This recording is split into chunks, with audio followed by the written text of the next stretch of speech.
केवल ईश्वर सत्य है, बाकी सब माया है उसकी। हम सब एक सफर के यात्री हैं और इस बात को जितना जल्दी समझ लें उतना बेहतर। हमें अपनी और दूसरों की यात्रा सुखद करने के लिए सबको खुश रखना हो और खुद खुश रहना हो। नमस्कार दोस्तों, मैं हूं अनुज शाह। ये किस्सा है दिल्ली की एक लड़की का। उन्होंने नाम बताने के लिए मना किया है, पर वो चाहती हैं कि मैं ये किस्सा जो है आपके साथ साझा करूं। सन 2017 में उनके फादर एक्सपायर हुए कैंसर से। पिता का जाना जिंदगी को वीरान कर देता है, सुनसान कर देता है। एक बेटी से पिता का मोह बहुत ज्यादा होता है। बचपन से पूजा पाठ करती थी। थोड़े दिन के लिए विश्वास डगमगा गया क्योंकि पिता को कैंसर था, पिता पीड़ा में थे। विश्वास डगमगा गया तो पूजा पाठ करनी छोड़ दी। आमतौर पर ऐसा होता है कि जब भी हमारे साथ कुछ दुर्घटना होती है तो हम सबसे पहले भगवान के साथ झगड़ा करते हैं, भगवान को दोष देते हैं। तो यही उसने भी किया, साधारण बात है। लेकिन हुआ यूं कि 1 महीना 1 दिन के बाद, पिता की मृत्यु के 1 महीना 1 दिन के बाद, इस लड़की के भाई, उसके मामा के बेटे और 2 दोस्त हरिद्वार जा रहे थे। रास्ते में एक्सीडेंट हुआ। भाई और मामा का बेटा दोनों वहीं पर एक्सपायर हो गए। एक हादसा अभी होके गुजरा था, ये दूसरा हो गया। भगवान से मुंह मोड़ दिया, विमुख हो गए। बहुत दर्दनाक बात थी, किसी के लिए भी हो सकती।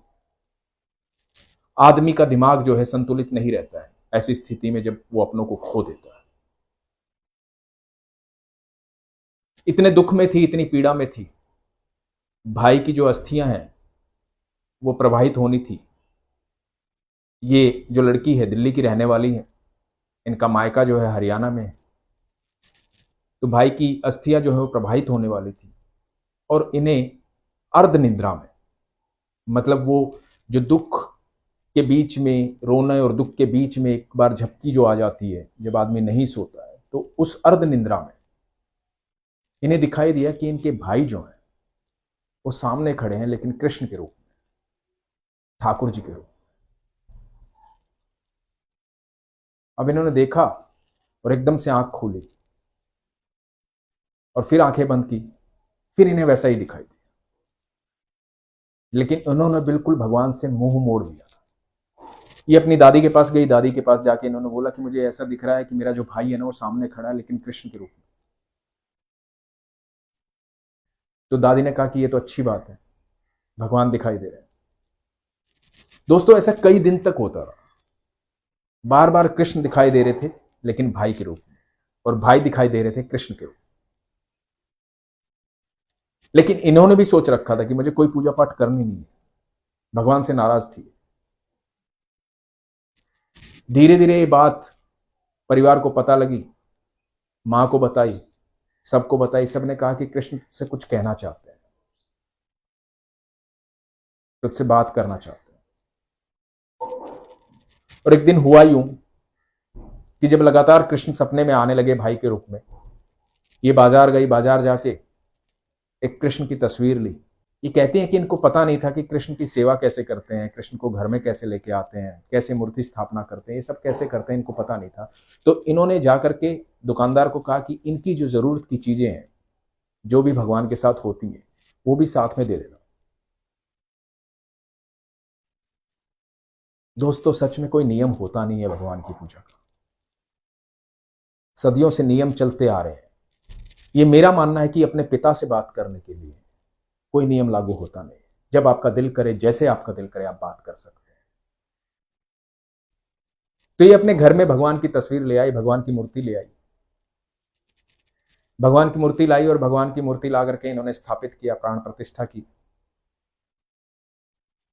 सेवा करनी शुरू की। धीरे धीरे जो इनके भाई जो हैं वो खाना खाते थे, जो उनको पसंद था, वो भगवान को अर्पित करने लगी, भगवान को उस तरह का भोजन देने लगी। और ये बताती कि धीरे धीरे मेरा लगाव इतना बढ़ गया कि मुझे राखी की सुबह आवाज आती है कि बहन राखी बांध दे, बहन मैं ये खाना चाहता हूं। और कृष्ण इनसे बात करने लगे और इन्हें लगने लगा कि मेरे कृष्ण, मेरा भाई यहीं खड़ा है, मेरे आसपास है, मेरे साथ है। भाई जो है मृत्यु से पहले हरिद्वार जा रहा था। अब इनका मोह कृष्ण में इतना हो गया था कि ये चाहती थी जहां भी जाए कृष्ण को साथ लेके जाए, जहां घूमने भी जाए तो कृष्ण को साथ लेके जाए। तो एक दिन इन्होंने सोचा कि बाके बिहारी के मंदिर चलते हैं, तो ये बाके बिहारी भगवान कृष्ण को लेकर के साथ चल पड़ी। ये बताती है कि रास्ते में आंधी आई, तूफान आया, मौसम गड़बड़ा गया बहुत ज्यादा, और इनको वापस अपने घर आना पड़ा। इनका बाके बिहारी जाने का प्रोग्राम कैंसिल हो गया, ये नहीं गई। उस समय कारण समझ में नहीं आया, लेकिन कुछ दिन के बाद इनको हरिद्वार जाना था, तो ये कृष्ण को हरिद्वार लेके गए। तब इनको समझ में आया कि इसका भाई जो है वो अंतिम यात्रा जो उनकी थी, जिस समय वो एक्सपायर हुए, तो हरिद्वार जा रहे थे। तो पहले हरिद्वार में मन था, हरिद्वार जाना चाहते थे, इसलिए पहले वो हरिद्वार गए, उसके बाद वो बाके बिहारी गए, उसके बाद वो जगह जगह जाते हैं इनके साथ। ये हमारी कहानियां सुनती हैं, इन्होंने मुझे मैसेज किया, मुझे बताया,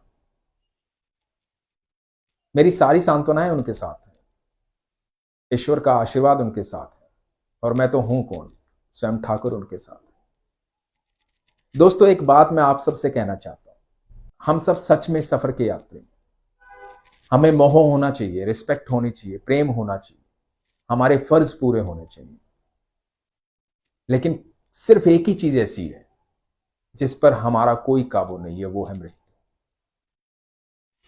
और भगवान श्री कृष्ण गीता में कहते हैं, आत्मा अजर और अमर है, कभी कोई मरता ही नहीं है। और कृष्ण जो है वो सब रूपों में, सब रिश्तों में आपके आसपास हर समय मौजूद है, इसीलिए वो है। मेरे पिता भी 1 साल पहले एक्सपायर हुए कैंसर से, पर मुझे हमेशा लगता है कि जब हम प्रार्थना करते हैं, हम जब भी पूजा करते हैं, तो हमेशा कहते हैं कि हे पिता, हे प्रभु, हे परमेश्वर,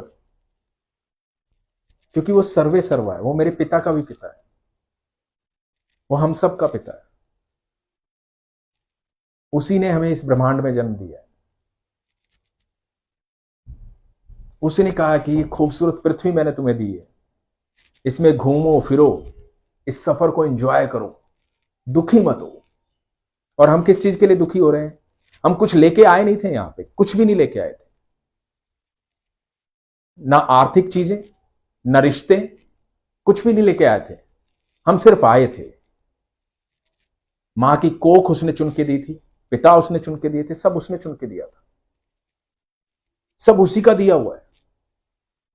उसने भेजा था कि जाओ, एक अलग दुनिया में भेज रहा हूं, धरती पे भेज रहा हूं, जाके एंजॉय करो, खुश रहो, वहां पे खुश रखो सबको। हम कहां उलझ गए? हम उलझ गए इन छोटी छोटी चीजों में। खुश रहो, जितना समय दे सकते हो अपनों को, अपनी दुनिया को दो। बाद में फिर हमें लगता है कि काश मैं उसके लिए ये कर देता, काश मैं उसके लिए ये कर देता। तो ना रहने पर उसकी कीमत मत पहचानो, रहने पर उसकी कीमत पहचानो। आज में जियो, ठाकुर का आशीर्वाद आप सब पर बना रहे, कृष्ण सबके साथ रहे। अपना विश्वास मजबूत रखो, अपना ख्याल रखो। हरे कृष्ण।